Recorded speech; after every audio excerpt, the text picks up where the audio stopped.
ನಾನು ಇತರೆ ಮುಂಡಾಸು ವೇಷವೋ ಅಥವಾ ಕಟ್ಟು ವೇಷವೋ ಮಾಡ್ಕೊಂಡಿದ್ದೆ ಆಗಿದ್ರೆ ಯಕ್ಷಗಾನದಲ್ಲಿ ನಾನು ಏನೂ ಅಲ್ಲಾಗಿ ಹೋಗ್ತಿದ್ದೆ. ಬ್ರಹ್ಮಲಿಂಗನ ಮುಂದೆ ನಿಂತು ನಾನು ಕೈ ಮುಗಿದು ಸ್ವಲ್ಪ ಬೇಡಿಕೊಂಡೆ, ನನಗೆ ಬೇರೆ ಉದ್ಯೋಗ ಮಾಡ್ಲಿಕ್ಕೆ ಆಗುದಿಲ್ಲ, ಯಕ್ಷಗಾನದಲ್ಲಿ ನನ್ನನ್ನು ಉಳಿಸುವುದಾದ್ರೆ ಉಳಿಸು, ನನಗೆ ಇದೇ ಗತಿ ಅಂತೇಳಿ ಅವನಲ್ಲಿ ಬೇಡಿಕೊಂಡೆ. ಅಣ್ಣ ನನಗೆ ಯಜಮಾನ್ರು ಹೀಗಂದ್ರು, ನನಗೆ ಮನಸ್ಸಿಲ್ಲ, ಹೆದರಿಕೆ ಆಗ್ತದೆ ಅಂದ್ರೆ. ಅವರು ಹೆಚ್ಚು ಮಾತಾಡುವವರಲ್ಲ, ಹೀಗೆ ತಿರುಗಿಕೊಂಡವರು, ಎಂತ ಆಗುದಿಲ್ಲ, ನೀವು ಒಪ್ಪಿಕೋ, ಕೊಟ್ಟ ಅವಕಾಶವನ್ನು ಉಳಿಸ್ಕೋ ಅಂತ. ಒಂದು ಆನೆಗೆ ಬಲ ಬಂದ, ಆನೆ ಬಲ ನನಗೆ ಕೊಟ್ಟಾಗಾಯ್ತು.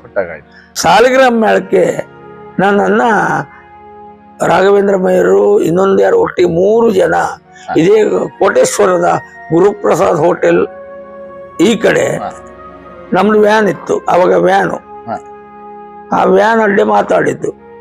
ಅದನ್ನು ಯಾರೋ ಹೋಗಿ ನಮ್ಮ ಯಜಮಾನರಿಗೆ ಹೇಳಿದ್ರು, ಕೂಡಲೇ ಮಧ್ಯಾಹ್ನ ಹಾಸಿಗೆನ ಹತ್ರ ಬರ್ಲಿಕ್ಕೆ ಹೇಳುವುದು. ನನಗೆ ಅಲ್ಲಿಗೆ ಗೊತ್ತಾಯ್ತು, ಬರ್ಲಿಕ್ಕೆ ಹೇಳು ಅಂತ ಹೇಳಿದ್ರೆ ಏನೋ ಒಂದು ಉಂಟು ಅಂತ. ಬರುವಾಗ ಅವ್ರ ಮನೆ ಕೊಲ್ಲ ಮನೆಯಲ್ಲ ಇದು ಒಳಗೆ ಹೋಗ್ತಾ ರೋಷ ವೇಷ.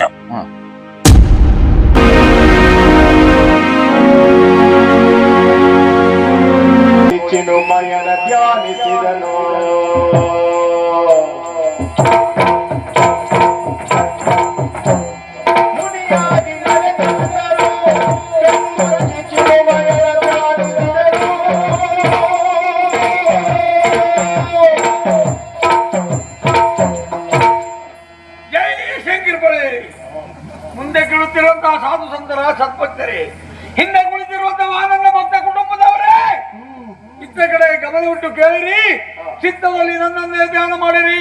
ದಯವಿಟ್ಟು ಎಲ್ಲರೂ ಒಂದುಗಳಿಗೆ ಎದ್ದು ನಿಂತು ನನ್ನ ಪರವಾಗಿ ಮೌನ ಪ್ರಾರ್ಥನೆ ಮಾಡಿರಿ.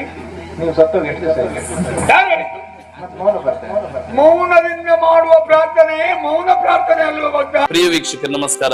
ಕಲಾಜೀವಿ ಯೂಟ್ಯೂಬ್ ಚಾನಲ್ ಸಾದರಪಡಿಸುವ ಒಡ್ಡೋಲಗ, ಇದು ಯಕ್ಷ ಜೀವನ ಅನುರಾಗ, ಯಕ್ಷಗಾನ ಕಲಾವಿದನ ಬದುಕಿನ ಸುಖ ದುಃಖ ನೋವು ನಲಿವು ಏರು ಪೇರುಗಳನ್ನ ತಮ್ಮ ಮುಂದೆ ಪ್ರಸ್ತುತಪಡಿಸುವ ನಮ್ಮ ಪ್ರಯತ್ನಕ್ಕೆ ತಮ್ಮ ಪ್ರೋತ್ಸಾಹವಿರಲಿ. ಇಂದಿನ ಸಂಚಿಕೆಯ ಅತಿಥಿಗಳಾಗಿ ಬಡಗುತಿಟ್ಟಿನ ಯಕ್ಷಗಾನ ಪ್ರಪಂಚದಲ್ಲಿ ಸುದೀರ್ಘ 42 ವರ್ಷಗಳ ಯಕ್ಷಗಾನ ಸೇವೆಯನ್ನ ಮಾಡುತ್ತಿರುವ ಯಕ್ಷಗಾನ ಅಭಿಮಾನಿಗಳ ಜನಮಾನಸದಲ್ಲಿ ವಿರಾಜಮಾನರಾಗಿರುವ ಹಾಸ್ಯರತ್ನ ಶ್ರೀ ಶೇಖರ್ ಶೆಟ್ಟಿ ಎಳಬೇರು ಅವರು ನಮ್ಮೊಂದಿಗಿದ್ದಾರೆ. ಅವರನ್ನ ನಿಮ್ಮೆಲ್ಲರ ಪರವಾಗಿ ಕಾರ್ಯಕ್ರಮಕ್ಕೆ ಆತ್ಮೀಯವಾಗಿ ಸ್ವಾಗತಿಸ್ತಾ ಇದ್ದೇನೆ. ನಮಸ್ಕಾರ ಶೇಖರ್ ಶೆಟ್ಟಿ ಎಳಬೇರು. ನಮಸ್ತೆ ನಮಸ್ತೆ ನಮಸ್ತೆ. ಭಯಂಕರ ದೂರ ಐತೆ. ನಾನು ತಲೆ ಬಿಸಿ ಮಾಡ್ಕೊಂಡ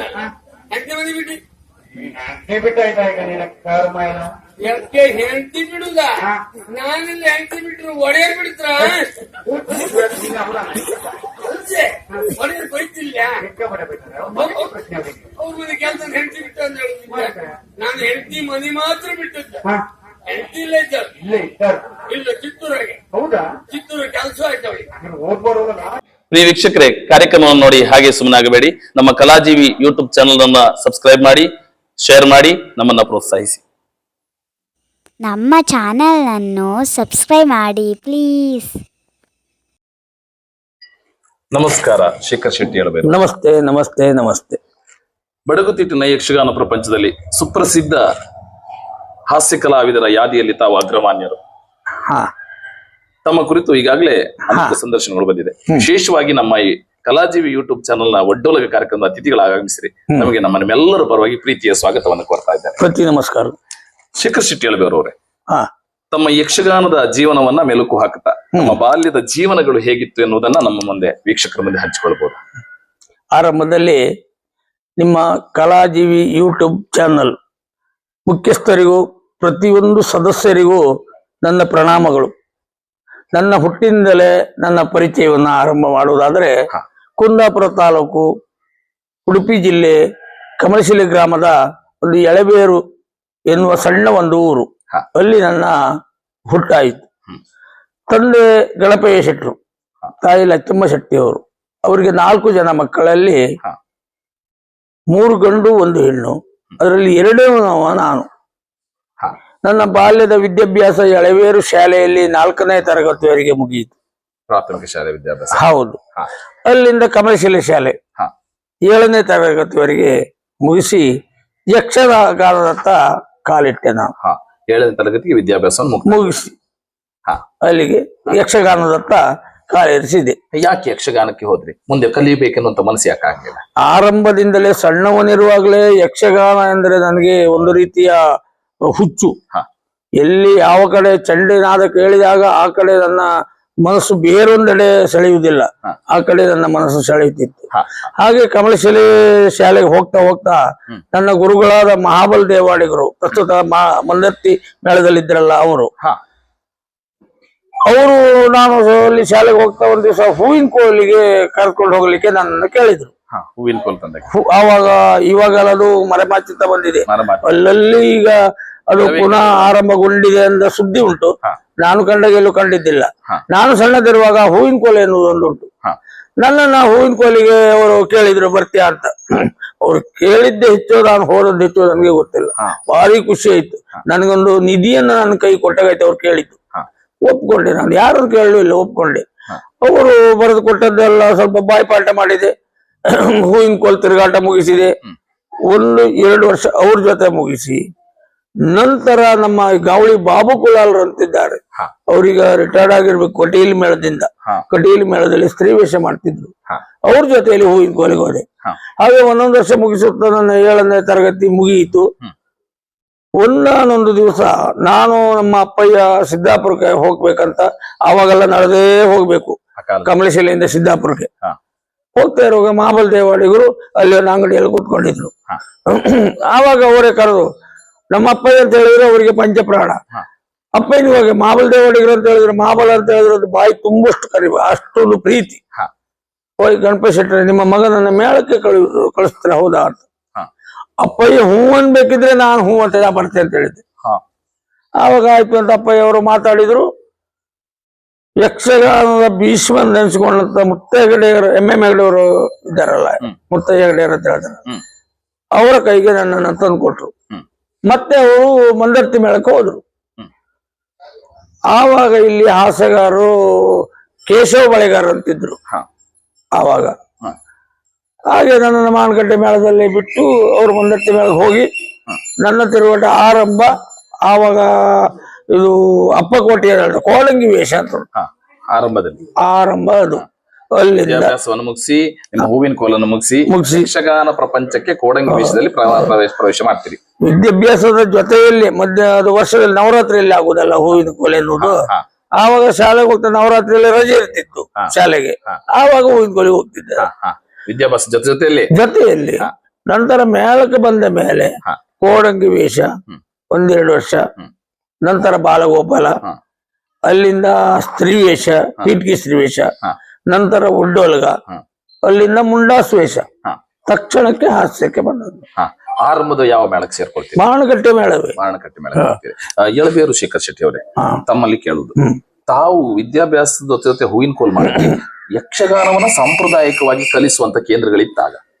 ಆವಾಗ ಇದ್ದಿತ್ತಂತೆ. ನಾನು ಕೇಂದ್ರದತ್ತ ಹೋದವನೇ ಅಲ್ಲ. ಕೇಂದ್ರ ಅಂತ ಹೇಳಿದ್ರೆ ನನಗೆ ನಮ್ಮ ಗುರುಗಳು ಮಹಾಬಲ ದೇವಾಡಿಗರು ಮತ್ತೆ ವಿಶ್ವೇಶ್ವರ ಸೋಮಯಾಜಿಯವರು ಹಳ್ಳಿ ಹೊಳೆಯಲ್ಲಿ ಅಲ್ಲಲ್ಲಿ ಸಂಘ ಸಂಸ್ಥೆಗಳನ್ನ ಯಕ್ಷಗಾನ ಸಂಘ ಮಾಡಿಕೊಂಡು ಹೆಜ್ಜೆ ಹೇಳಿ ಕೊಡ್ತಾ ಇದ್ರು. ಆವಾಗ ನಾನು ಆ ಸಂಘಕ್ಕೆ ನಮ್ಮನೆಯಿಂದ ಅಲ್ಲಿ ಹಳ್ಳಿ ಹೊಳೆ ಹೆಚ್ಚು ದೂರ ಆಗುದಿಲ್ಲ. ಕೆಲವೊಂದು ದಿವಸ ನಾನು ನಡ್ಕೊಂಡೇ ಆಚೆಗೆ ಹೋಗ್ತಿದ್ದೆ ಹೊಲ ದಾಟಿ. ಕೆಲವೊಂದು ದಿವಸ ಅವರ ಮನೆಗೆ ಬಂದು ಅವ್ರ ಮನೆಯಲ್ಲೇ ಊಟ ಮಾಡ್ಕೊಂಡು ಅವರು ನನ್ನನ್ನು ಕರ್ಕೊಂಡು ಹಳ್ಳಿ ಒಳಗೆ ಹೋಗಿ ಬೆಳಿಗ್ಗೆ ನನ್ನನ್ನು ಕರ್ಕೊಂಡು ಬಂದು ಬಿಡ್ತಿದ್ರು. ನಾ ಮನೆಗೆ ಹೋಗಿ ಹೋಗ್ತಿದ್ದೆ. ಹೌದು, ಈ ರೀತಿಯಾಗಿ ಒಂದು ರಂಗದಲ್ಲಿ ನಿಮ್ದು ಹೆಚ್ಚಿನ ರಂಗದಲ್ಲಿ ಬಿಟ್ಟು ಮತ್ತೆ ಯಕ್ಷಗಾನ ಕೇಂದ್ರಕ್ಕೆ ಹೋಗ್ಲಿಲ್ಲ. ಕೇಂದ್ರದಲ್ಲಿ ಅಂತ ಏನಿಲ್ಲ. ತಾವು ನೇರವಾಗಿ ರಂಗಕ್ಕೆ ಬಂದ್ರಿ, ಕೋಡಂಗಿ ವೇಷಗಳನ್ನು ಮಾಡಿದ್ರಿ, ಬಾಲಗೋಪಾಲ ಮಾಡಿದ್ರಿ, ಪೀಠ ಸ್ತ್ರೀ ವೇಷ ಆಯ್ತು, ತರುವಾಯ ಮುಂಡಾಸ್ ವೇಷಕ್ಕೆ ಬಂದ್ರಿ. ನಂತರ ಈ ವೃತ್ತಿಯಲ್ಲಿ ಹಾಸ್ಯಗಾರರಾಗಿ ಮುಂದುವರಿತೀರಿ. ಹೌದು. ಈ ಹಾಸ್ಯಗಾರದ ವೇಷ ಅನ್ನೋದು ಯಾವ ರೀತಿಯಲ್ಲಿ ನಿಮ್ಗೆ ಸಿಕ್ತು? ಅದು ಹೇಗೆ ನನಗೆ ಅದು ಹಾಸ್ಯಕ್ಕೆ ನಾನು ಒಲವಾದೇನೋ, ಹಾಸ್ಯ ನನಗೆ ಅದು ಒಗ್ಗೂಡಿತು, ಅದು ದೈವೇಚ್ಛೆ ಅಂತ ಹೇಳಿದ್ರು ತಪ್ಪಾಗ್ಲಿಕ್ಕಿಲ್ಲ. ನಿಜವಾಗಿ ನೀವು ಕೇಳಿದ ಪ್ರಶ್ನೆಗೆ ಹೇಳ್ಬೇಕಂದ್ರೆ, ನಾನು ಇತರೆ ಮುಂಡಾಸು ವೇಷವೋ ಅಥವಾ ಕಟ್ಟು ವೇಷವೋ ಮಾಡ್ಕೊಂಡಿದ್ದೆ ಆಗಿದ್ರೆ ಯಕ್ಷಗಾನದಲ್ಲಿ ನಾನು ಏನೂ ಅಲ್ಲಾಗಿ ಹೋಗ್ತಿದ್ದೆ. ಬ್ರಹ್ಮಲಿಂಗನ ಕರುಣೆ ಎನ್ನುವುದಕ್ಕೆ ಅದೇ ಸಾಕ್ಷಿಯಾಗಿದೆ. ನನ್ನ ಮನಸ್ಸಿಗೆ ಒಂದು ಕೊರಗಿತ್ತು, ಹಾ. ಬೇರೆ ಕಟ್ಟು ವೇಷ ಅಂದ್ರೆ ಗಂಡು ವೇಷ ಮಾಡ್ಬೇಕಿದ್ರೆ ಒಂದು ಆಳಂಗ ಬೇಕು, ಆಳ್ತನ ಬೇಕು, ಹಾ. ಇನ್ನೊಂದು ರೂಪ ಬೇಕು, ಹಾ. ಇನ್ನೊಂದು ಭಾಷೆ ಬೇಕು, ಹಾ. ಇಲ್ಲವಾದ್ರೆ ಕುಣಿತ ಬೇಕು. ಹಾ. ಇದರಲ್ಲಿ ನನ್ನದು ಯಾವುದು ಅಷ್ಟೊಂದು ಸರಿಯಾಗಿ ಇಲ್ಲ. ಹಾ. ನಾನು ಅವಾಗ ತುಂಬಾ ತೆಳ್ಳಗಿದ್ದೆ, ಇವಾಗ ಮಾತ್ರ ಹೇಗಿದ್ದೆ ಬಿಟ್ರೆ ಹಾ. ಆಳಂಗ ಇಲ್ಲ. ಆರಂಭದಲ್ಲಿ ಹಾ. ಹಾ. ಕಟ್ಟು ವೇಷ ಗಂಡು ವೇಷ ಮಾಡುವಾಗ ಹಾ. ಹಾ. ನನಗೆ ಭಾರಿ ಕಷ್ಟವಾಗಿ ಕಾಣ್ತಿತ್ತು. ಹಾ. ಹಾಗೆ ನನಗೆ ಯಕ್ಷಗಾನ ಭಾರಿ ಕಷ್ಟ ಆಗುದಿಲ್ಲ ಅಂತೇಳಿ ಹಾ. ಮೇಳ ಕೈ ಮಾಡುದಂತೇಳಿ ಹಾ. ನಮ್ಮ ಅಣ್ಣನ ಜೊತೆಯಲ್ಲಿ ಕಡೂರಿಗೆ ಹೋದವರು ಮಧ್ಯದಲ್ಲಿ ಹಾ. ಆ ವರ್ಷ ಹಾ.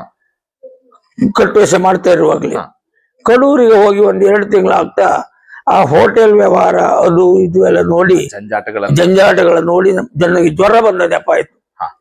ಊರಿಗೆ ಬಂದವನಿಗೆ ಮತ್ತೆ ಯಕ್ಷಗಾನಕ್ಕೆ ಬರುವ ಮನಸ್ಸಾಯ್ತು. ಹೋಟೆಲ್ ನಲ್ಲಿ ಒಂದ್ ಎಷ್ಟು ದಿನ ಕೆಲಸ ಮಾಡಿ? 2 ತಿಂಗಳು ಮಾಡಿದ್ದೇನೆ. 2 ತಿಂಗಳಲ್ಲೇ ನಂಗೆ ಸಾಕಾಯ್ತು. ಮತ್ತೆ ರಂಗಕ್ಕೆ ಹೌದು. ದೇವರೇನು ಕರೆಸಿದನೋ ಏನು ಗೊತ್ತಿಲ್ಲ. ಬ್ರಹ್ಮಲಿಂಗ ಅವನ ದಯೆಯಿಂದ ನಾನು ಬಂದೇನೋ ಗೊತ್ತಿಲ್ಲ. ಹಾ. ಬಂದು ನೇರ ಮಾರಣಗಟ್ಟೆಗೆ ಬಂದದ್ದು ನಾನು. ಹಾ. ಬ್ರಹ್ಮಲಿಂಗನ ಮುಂದೆ ನಿಂತು ನಾನು ಕೈ ಮುಗಿದು ಹಾ.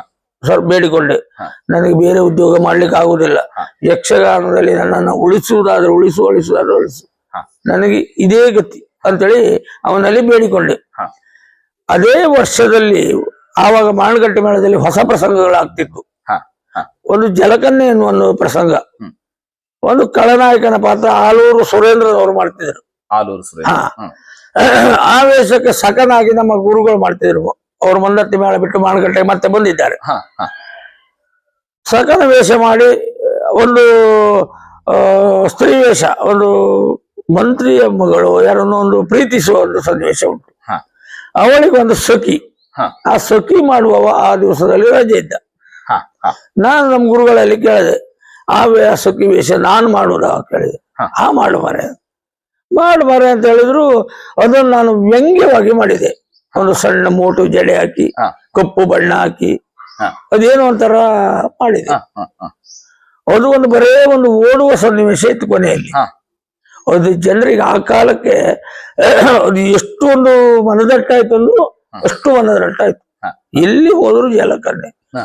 ಅದಕ್ಕೆ ನಾಗವೇಣಿ ಅಂತ ಹೆಸರು. ಹಾ. ನಾಗಿ ಅಂತ ಕರೆಯುದು. ಹಾ. ಜಲಕನ್ಯೆಯಲ್ಲಿ ನಾಗಿಯ ಪಾತ್ರ ಪಾತ್ರ.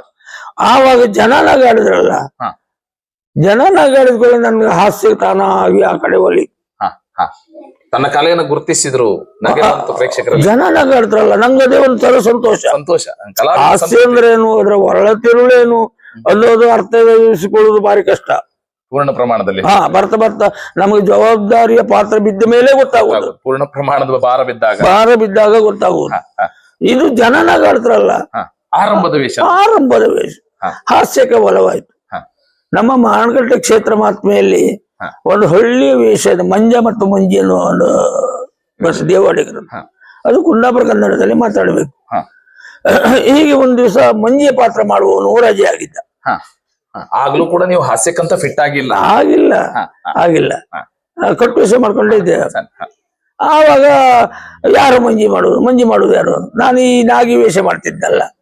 ಯಾರಲ್ಲಿ ಕೇಳಿದ್ರು, ಮಾಮೂಲು ದೇವಾಡಿಗರಲ್ಲಿ ಕೇಳಿದ್ರು, MM ಹೆಗ್ಡೆಯವರು ಯಾರು ಮಾಡೋರು, ಶೇಖರನ್ ಮಾಡಿಸುವ. ಅಡ್ಡಿಲ್ಲ ಅಂದ್ರೆ ಇವ್ರು ಮಾಡಿಸುವ ಅಂದ್ರು. ಆದ್ರೆ ಅವ್ರಿಗೊಂದು ತಾಕೀತು ಮಾಡಿದ್ರು, ಮಾಡಿಸ್ಲಿಕ್ಕೆ ಅಡ್ಡಿಲ್ಲ, ಹಾಳಾದ್ರೆ ನೀನ್ ಜವಾಬ್ದಾರಿ ಇದಕ್ಕೆ ಅಂತ ಹೇಳಿದ್ರು. ಮಾಡಿಸ್ಲಿಕ್ಕೆ ಅಡ್ಡಿಲ್ಲ. ಅವ್ರದಷ್ಟು ಇದುಂಟು. MM ಹೆಗ್ಡೆಯವರು ಒಂದು ಪಾತ್ರ ಮಾಡ್ಬೇಕಿದ್ರೆ ಅವ್ ಮಾಡಿಯನ ಅಥವಾ ಅವನ ಸಾಮರ್ಥ್ಯ ಎಷ್ಟು ಅದೆಲ್ಲ ತಿಳ್ಕೊಂಡು ಒಂದು ಪಾತ್ರ ಹಾಕೋದು. ಸಣ್ಣ ವೇಷ ಆದ್ರು ಅದು ನನ್ನ ಮೇಲೆ ಯಾಕೋ ಒಂದು ಭರವಸೆ ಇಟ್ಟು ಹೇಳಿದ್ರು. ಮಾಮೂಲ್ದೇವರಿಗೂ ಒಪ್ಪಿದ್ರು. ಆವಾಗ ನಾನು ಹೀಗೆ ಸಂಭಾಷಣೆ ಅಭ್ಯಾಸ ಮಾಡ್ಲಿಕ್ಕೆ ಆರಂಭ ಆಯ್ತು ಅಲ್ಲಿ ಕೂತಲ್ಲಿ. ಭಾಗವತರು ಮರಿಯಪ್ಪಾಚಾರ್ಯ ಇದ್ರು. ಅವಾಗ ನೇರ ಊರಲ್ಲಿ ಹೋದೆ.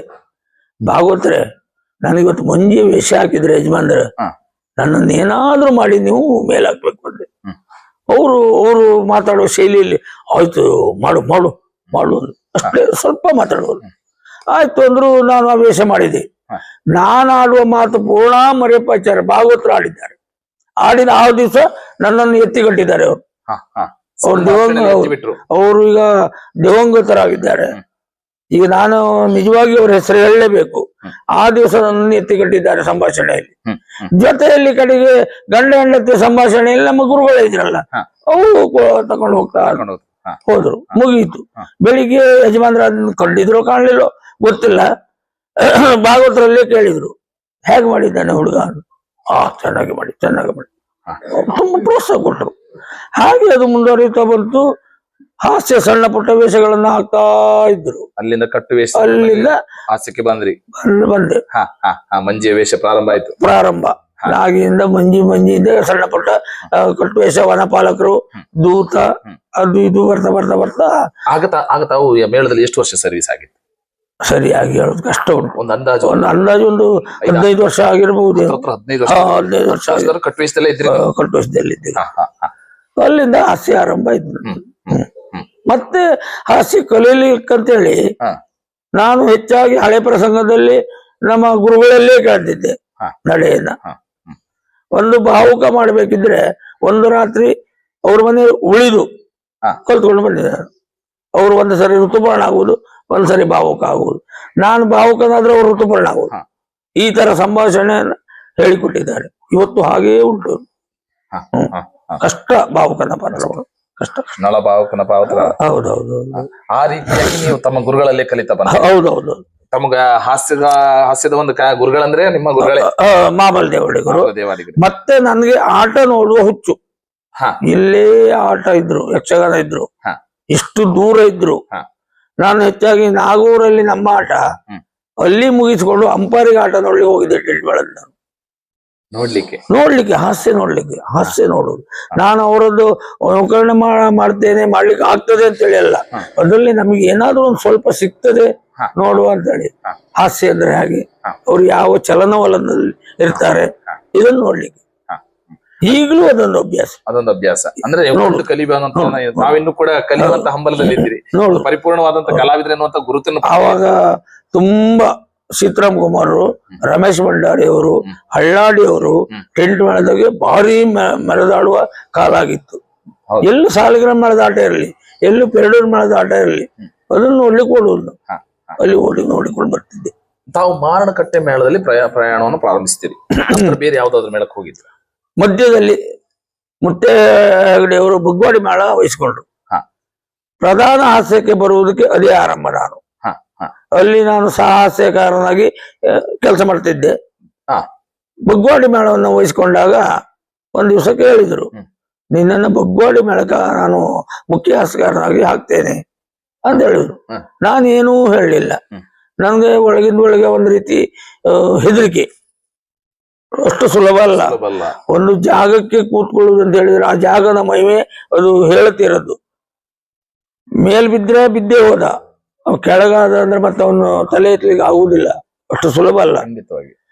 ನಾನು ಅದಕ್ಕೆ ಒಪ್ಪಿಗೆ ಕೊಡುವ ಮುಂಚೆ ಅದೇ ಕೇಳಿದ ದಿವಸದಲ್ಲಿ ಬೆಳಿಗ್ಗೆ ಐರ್ಬೇಲ ಶೆಟ್ರು, ಈ ವರ್ಷ ರಾಜ್ಯೋತ್ಸವ ಪ್ರಶಸ್ತಿ ಪಡೆದಂತ ಗಣ್ಯ ಮೇರು ನಟ, 25-26 ಅವರ ಬೈಕಿನಲ್ಲಿ ಕೂತ್ಕೊಂಡು ಬರ್ತಾ ಇರುವಾಗ ಸರಿ ನೆನ್ಪುಂಡು ನನಗೆ. ಇದು ಹಿಂದೆ ಒಂದು ಸಂದರ್ಶನದಲ್ಲಿ ಹೇಳಿದ್ದೆ ನಾನು. ಅರೆಹಳ್ಳಿ ಕ್ರಾಸ್ ಅಲ್ಲಿ ಬರ್ತಾ ಕೇಳಿದೆ, ಅಣ್ಣ ನನಗೆ ಯಜಮಾನ್ರು ಹೀಗಂದ್ರು, ನನಗೆ ಮನ್ಸಿಲ್ಲ, ಹೆದರಿಕೆ ಆಗ್ತದೆ ಅಂದ್ರೆ. ಅವ್ರು ಹೆಚ್ಚು ಮಾತಾಡುವವರಲ್ಲ, ಹೀಗೆ ತಿರುಗಿಕೊಂಡವರು, ಎಂತ ಆಗುದಿಲ್ಲ, ನೀವು ಒಪ್ಕೋ, ಕೊಟ್ಟ ಅವಕಾಶವನ್ನು ಉಳಿಸ್ಕೋ ಅಂದ್ರು. ಒಂದು ಆನೆಗೆ ಆನೆ ಬಲ ನನಗೆ ಕೊಟ್ಟಾಗಾಯ್ತು. ಒಪ್ಕೊಂಡೆ. ಬುಗ್ವಾಡಿ ಮೇಳಕ್ಕೆ ಆ ವರ್ಷ ಕಾಲಿಟ್ಟೆ ಮುಖ್ಯ ಹಾಸ್ಯಗಾರನಾಗಿ. ಒಳ್ಳೆ ಸೆಟ್ ಆಗಿತ್ತು. ಮಾಳ್ಕೋಡ್ ಜಗದೀಶ್ ಹೆಗಡೆಯರು, ಮಧುಕರ್ ಶೆಟ್ರು, ನೀಲವರ ಮಾಬಲ್ ಶೆಟ್ರು, ಇನ್ನು ಇತರ ಒಳ್ಳೊಳ್ಳೆಯವರೆಲ್ಲ ಇದ್ರು. ವಿಷ್ಣು ಸುಬ್ರಹ್ಯ ಹೆಗಡೆ ಅಂತೇಳಿ ಭಾಗವತರು. ಹೆಚ್ಚಾಗಿ ಕೀಚಕ ವಧೆ ಪ್ರಸಂಗ ಬಿತ್ತು ಆ ವರ್ಷ. ಮಾಳ್ಕೋಡ್ ಜಗದೀಶ್ ಹೆಗಡೆಯವರು ಕೀಚಕ ಬಯಲಾಟದಲ್ಲಿ ತುಂಬಾ ಪರಿಸರದ ತುಂಬಾ ಜನ ಮೆಚ್ಚಿದಂತ ಪಾತ್ರ ಆಗಿತ್ತು ಅದು. ಕೀಚಕ ವಿಜಯ, ಒಂದು ತಿರುಗಾಟಿಗೆ 61 ಕೀಚಕ ವಿಜಯ ಆಗಿದೆ ನಮ್ದು ಜೋಡಿಯಲ್ಲಿ. 180 ಆಟಕ್ಕೆ 61 ಕೀಚಕ ವಧೆ ಪ್ರಸಂಗ. ಆ ವರ್ಷದ ಒಂದು ದಾಖಲೆ. ಬಗ್ವಾಡಿ ಮೇಳ ಅಂತ ಹೇಳಿದ್ರೆ ನಮ್ಮ ಮಾರಣಕಟ್ಟೆಗೆ ಒಂದು ತಿರುಗಾಟದ ಒಂದು ವ್ಯಾಪ್ತಿಯ ಇದು ಉಂಟು. ಸಾಧಾರಣ ಈ ಕಡೆ ಬಂದ್ರೆ ಬ್ರಹ್ಮಾವರ, ಸಾಲಿಗ್ರಾಮ, ಇಲ್ಲಿಂದ ಹೆಚ್ಚಾಗಿ ಮುಂದೆ ಹೋಗುದಿಲ್ಲ. ಆ ಕಡೆ ಸಿರೂರು, ಬೈಂದೂರು, ಆ ಕಡೆ ಮತ್ತೆ ಇಲ್ಲಿ ಎಲ್ಲ ಆಗುದು. ಬಗ್ವಾಡಿ ಮೇಳ ಆಗಲ್ಲ, ಎಲ್ಲೋ ಕಡೆ ಸುತ್ತುವರಿತೇವೆ. ಒಂದೊಂದು ರೀತಿ ಪ್ರಚಾರಕ್ಕೆ ಕಾರಣ ಆಯ್ತು. ಆ ವರ್ಷ ಪ್ರಧಾನ ಹಾಸ್ಯಗಾರರಾಗಿ ಪ್ರಚಾರಕ್ಕೆ ಒಂದು ಕಾರಣ ಆಯ್ತು. ಖಂಡಿತ 2 ವರ್ಷ ಬಗ್ವಾಡಿ ಮೇಳದಲ್ಲಿ ತಿರುಗಾಟ ಮಾಡಿದೆ. ಪುನಃ ನಾನು ಅಲ್ಲಿಂದ ಒಂದು ಸಣ್ಣದೊಂದು ವಿಷಯ, ಸಾಲಿಗ್ರಾಮ ಮೇಳಕ್ಕೆ ನನ್ನನ್ನ ರಾಘವೇಂದ್ರ ಮಯ್ಯರು ಇನ್ನೊಂದು ಯಾರು ಒಟ್ಟಿಗೆ 3 ಜನ ಇದೇ ಕೋಟೇಶ್ವರದ ಗುರುಪ್ರಸಾದ್ ಹೋಟೆಲ್ ಈ ಕಡೆ ನಮ್ದು ವ್ಯಾನ್ ಇತ್ತು. ಅವಾಗ ವ್ಯಾನು, ಆ ವ್ಯಾನ್ ಅಡ್ಡೆ ಮಾತಾಡಿದ್ದು. ಅದನ್ನ ಯಾರೋ ಹೋಗಿ ನಮ್ಮ ಯಜಮಾನರಿಗೆ ಹೇಳಿದ್ರು. ಯಜಮಾನ್ರು ಅದೇ ದಿವಸದ ಆವಾಗ ಮನೆಗೆಲ್ಲ ಹೋಗುದು ಕಡಿಮೆ, ಮೇಳದ ಕ್ಯಾಂಪಲ್ಲೇ ಇರ್ತಿದ್ದು. ದೇವರ ಕುಂದಲ್ಲಿ ಆಟ. ಕೂಡಲೇ ಮಧ್ಯಾಹ್ನ ಹಾಸಿಗೆನ ಹತ್ರ ಬರ್ಲಿಕ್ಕೆ ಹೇಳುವುದು. ನನಗೆ ಅಲ್ಲಿಗೆ ಗೊತ್ತಾಯ್ತು, ಬರ್ಲಿಕ್ಕೆ ಹೇಳು ಅಂತ ಹೇಳಿದ್ರೆ ಏನೋ ಒಂದು ಉಂಟು ಅಂತ. ಬರುವಾಗ ಅವ್ರ ಮನೆ ಕೊಲ್ಲ ಮನೆಯಲ್ಲ ಒಳಗೆ ಹೋಗ್ತಾ ರೋಷ ವೇಷ ಭಯಂಕರ. ಎಲ್ಲಿಗೆ ಸಾಲಿಗ್ರಾಮ ಮೇಳಕ್ಕೆ ಹೋಗ್ತೀನಿ ನೀನು, ಹಾಗೆ ಹೀಗೆ ಅಂತೇಳಿ ಕೂಡಲೇ ಅದೇ ದಿವಸಕ್ಕೆ ಮಾರಣಕಟ್ಟೆ ಮೇಳಕ್ಕೆ ಪುನಃ ಸೈನ್ ಮಾಡಿಸ್ಕೊಡು. ಅಲ್ಲಿಂದ ಇಲ್ಲಿವರೆಗೆ ಮಾರಣಕಟ್ಟೆ ಮೇಳದಿಂದ ಮತ್ತೆ ಯಾವ ಕಡೆ ತಿರುಗಿ ನೋಡ್ಲಿಲ್ಲ. ಸುದೀರ್ಘ ಪ್ರಸ್ತುತವರೆಗೂ ಮಾರಣಕಟ್ಟೆ ಮೇಳದಲ್ಲಿ ಹಾಸ್ಯಗಾರರಾಗಿ ಸೇವೆಯನ್ನು ಸಲ್ಲಿಸ್ತಾ ಇದ್ದೀವಿ. ಹೌದು, ತಮ್ಮ ಹಾಸ್ಯ ಪಯಣ ಈ ರೀತಿಯಾಗಿ ಸಾಗಿ ಬಂತು. ಹೌದು. ಬಗ್ವಾಡಿ ಮೇಳದಿಂದ ಮತ್ತೆ ಮಾರಣಕಟ್ಟೆ ಮೇಳಕ್ಕೆ ಹೋಗ್ತೀರಿ. ನನಗೂ ಒಂದು ಸಂತೋಷ ಅಂದ್ರೆ, ನಾನು ಬಯಲಾಟದಲ್ಲಿ ಒಂದು ಸಣ್ಣ ಹಾಸ್ಯಗಾರನಾದ್ರೂ ನನಗೆ ಒಡೆದಾಟ ದೊಡ್ಡ ದೊಡ್ಡ ಕಲಾವಿದರ ಜೊತೆ ಆಗಿದೆ, ಒಂದು ಹೆಮ್ಮೆ ಉಂಟು ನನಗೆ. ಖಂಡಿತ. ಟೆಂಟ್ ಮೇಳದ ಹೆಚ್ಚಿನ ಕಲಾವಿದರ ಒಂದು ಪರಿಚಯ, ಜೊತೆಯಲ್ಲಿ ವೇಷ ಆಗಿದೆ, ಸಂತೃಪ್ತಿ. ನಾನು ಟೆಂಟ್ ಮೇಳಕ್ಕೆ ಹೋಗದೆ ಇದ್ರು ಅವ್ರ ಜೊತೆ ವೇಷ ಮಾಡಿದ್ದೆ ಎನ್ನುವಂತ ಒಂದು ನೆಮ್ಮದಿ. ಖಂಡಿತ. ಅತಿಥಿಯಾಗಿಯೋ ಯಾಜಿಯವ್ರ ಜೊತೆ ವೇಷ ಆಗಿದೆ. ನಮ್ಮ ಮೇರುನಾಡ ಕೊಂಡದಕೊಳ್ಳಿಯವರು, ಅವ್ರ ಜೊತೆ ವೇಷ ಆಗಿದೆ. ಕೊಂಡದಕೊಳ್ಳಿಯವ್ರ ಜೊತೆಗೆ ಒಂದು 2-3 ವರ್ಷ ಮಳೆಗಾಲದ ತಿರುಗಾಟ ಮಹಮ್ಮದ್ ಗೌಸರು ತಂಡದಲ್ಲಿ ವೇಷ ಆಗಿದೆ. ಇತ್ತ ಕಡೆ ಈಗ ಮಂಕೇಶ್ವರ ನಾಯ್ಕರು ಇರ್ಬೋದು, ಟೆಂಟ್ ಮೇಳದಲ್ಲಿ ದೊಡ್ಡ ಕಲಾವಿದರವರು, ಪ್ರಸನ್ನ ಶೆಟ್ಟಿಗಾರರು, ಶಶಿಕಾಂತ್ ಶೆಟ್ಟರು, ಇತರೆ ನಮ್ಮ ತುಮ್ರಿ ಭಾಸ್ಕರನವರು ಟೆಂಟ್ ಮೇಳದ ಕಲಾವಿದರ ಜೊತೆಯಲ್ಲಿ ವೇಷ ಆಗಿದೆ. ಆ ಒಂದು ಸಂತೃಪ್ತಿ ಉಂಟು. ಶೇಖರ್ ಶೆಟ್ಟಿ ಅವರೇ, ತಮ್ಮ ಈ ಹಾಸ್ಯ ಕಲಾವಿದರಾಗಿ ತಾವು ಮುಂದುವರಿಯುವ ಕಾಲಕ್ಕೆ ಪೌರಾಣಿಕ ಪ್ರಸಂಗಗಳಲ್ಲಿ ಹಾಸ್ಯವನ್ನ ಎತ್ತುವುದು ಅಥವಾ ಹಾಸ್ಯವನ್ನ ಒಂದು ಜನರಿಗೆ ತಲುಪಿಸುವುದು ಅಷ್ಟು ಸುಲಭದ ಕೆಲಸ ಅಲ್ಲ, ಭಾರಿ ಕಷ್ಟ. ಅದರಲ್ಲಿ ಮಿಂಚಬೇಕಾದ್ರೆ ಯಾವ ರೀತಿಯಾದಂತಹ ತಯಾರಿಗಳನ್ನು ತಾವು ಮಾಡ್ಕೊಳ್ತಾ ಇದ್ದೀವಿ? ತಯಾರಿ ಅಂತ ಹೇಳಿದ್ರೆ, ಯಾವುದೇ ಪ್ರಸಂಗ ಇರಲಿ, ನಾವು ಮಾಡಿದ ಪಾತ್ರದ ಜನರಿಗೆ ಕೊಡುವಂತ ಶಬ್ದದ ಆ ಕೊಡುವ ಶೈಲಿಯಲ್ಲಿ ಇರುವಂತದ್ದು ಪ್ರಸ್ತುತಪಡಿಸುವ ಉದಾಹರಣೆಯಾಗಿ ನಾವು ಒಡೆಯ ಅಂತ ಹೇಳುವ ಸನ್ನಿವೇಶ. ಅದನ್ನ ಹೇಳುವಾಗ್ಲೇ ಒಡೆಯ ಅಂದ್ರೆ 2 ಅರ್ಥಗಳು ಬರ್ತದೆ. ಒಡೆಯ ಆಗ್ತದೆ. ನಾನು ಕಾವಲಿನಲ್ಲಿದ್ದೆ, ಈ ತರದ ಒಂದು ಹೇಳುವ ಒಂದು ರೀತಿಯಲ್ಲಿ ಇರ್ತದೆ. ಅದಕ್ಕೆ ಸರಿಯಾಗಿ ನಮ್ಮ ಇದಿರಾದ ಪಾತ್ರಗಳು ಮುಖ್ಯ. ಇದಿರಾದ ಪಾತ್ರಗಳು ಅತಿ ಮುಖ್ಯ. ಹಾಸ್ಯ ಅನ್ನೋದು ಒಂದು ಪಂಚ್ ಆಗ್ಬೇಕಾದ್ರೆ ಇದರಿನ ಪಾತ್ರಧಾರಿಗಳೇ ಮುಖ್ಯ. ಅಂದ್ರೆ ನಾವು ಹೇಳಿದ ಶಬ್ದ ಅವರನ್ನು ಸರಿಪಡಿಸದೆ ಹೋದ್ರೆ ಇದು ದಾರಿ ಮೇಲೆ ಬಿದ್ದು ಹೋಗ್ತದೆ ಈ ಶಬ್ದ. ಖಂಡಿತವಾಗಿ. ನಾನು ಹೊರಬಾವಿಯಲ್ಲಿದ್ದೆ, ಅವರು ಹೊರಬಾವಿಯಲ್ಲಿ ಬಾವಿಯಲ್ಲಿ ಎನ್ನುವ ಶಬ್ದಕ್ಕೆ ಅವರು ತಗೊಂಡು ಸರಿ ಮಾಡದೆ ಹೋದ್ರೆ ಅದು ಹಾಗೆ ಉಳಿತದೆ. ಹೊರಬಾಹೆಯಲ್ಲಿ ಆ ಪ್ರಸ್ತುತವಾಗಿ ಆ ಎದುರಿರುವ ವೇಷಗಳು ಆ ಪದವನ್ನು ಸರಿಪಡಿಸಿ ಮತ್ತು ಕೂಡ ಅದು ಹೆಚ್ಚು ತಲುಪುತ್ತದೆ ಅನ್ನೋದು. ತಾವು ಈ ಪೌರಾಣಿಕ ಪ್ರಸಂಗಗಳಲ್ಲಿ ಹೆಚ್ಚು ಕಡಿಮೆ ಎಲ್ಲಾ ಪೌರಾಣಿಕ ಪ್ರಸಂಗ ಬರುವಂತ ಹಾಸ್ಯ ಪಾತ್ರಗಳನ್ನು ಮಾಡಿದ್ದೀರಿ. ತಮ್ಗೆ ಆ ಪೌರಾಣಿಕ ಪ್ರಸಂಗದಲ್ಲಿ ಮಾಡಿದಂತಹ ಪಾತ್ರಗಳು ಹೆಚ್ಚು ತುಂಬಾ ಖುಷಿ ಪಟ್ಟಂತದ್ದು ಯಾವ್ದಾದ್ರು ಇದೆಯಾ? ಹೌದು, ಭಾವುಕ,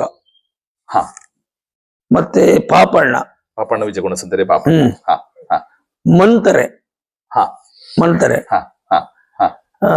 ಇನ್ನು ಚಂದ್ರಾವಳಿ ವಿಲಾಸದ ಅತ್ತೆ ಪಾತ್ರ, ಚಂದಗೋಪುರ ಮಾಡಿದೆ ಅತ್ತೆ ಪಾತ್ರ, ಕೃಷ್ಣಲೀಲೆಯಲ್ಲಿ ವಿಜಯನ ಪಾತ್ರ. ಇವಾಗ ಪ್ರಸಂಗ ಬರುವುದು ಕಡಿಮೆ.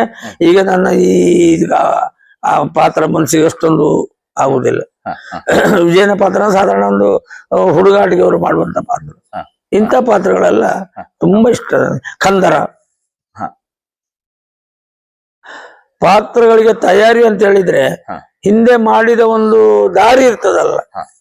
ಅದನ್ನ ಸರಿಯಾಗಿ ನಾವು ತಿಳ್ಕೊಳ್ಬೇಕು. ಹ. ಉದಾಹರಣೆಯಾಗಿ ಚಂದ್ರಾವಳಿ ವಿಲಾಸದ ಅತ್ತೆ ಹ್ಮ್. ಹಿಂದೆ ಯಾರು ಮಾಡಿದ್ದಾರೆ, ಹ್ಮ್. ತುಂಬಾ ಹೆಸರು ಮಾಡಿದ ಕಲಾವಿದರು ಇದ್ದಾರಲ್ಲ, ಹ್ಮ್.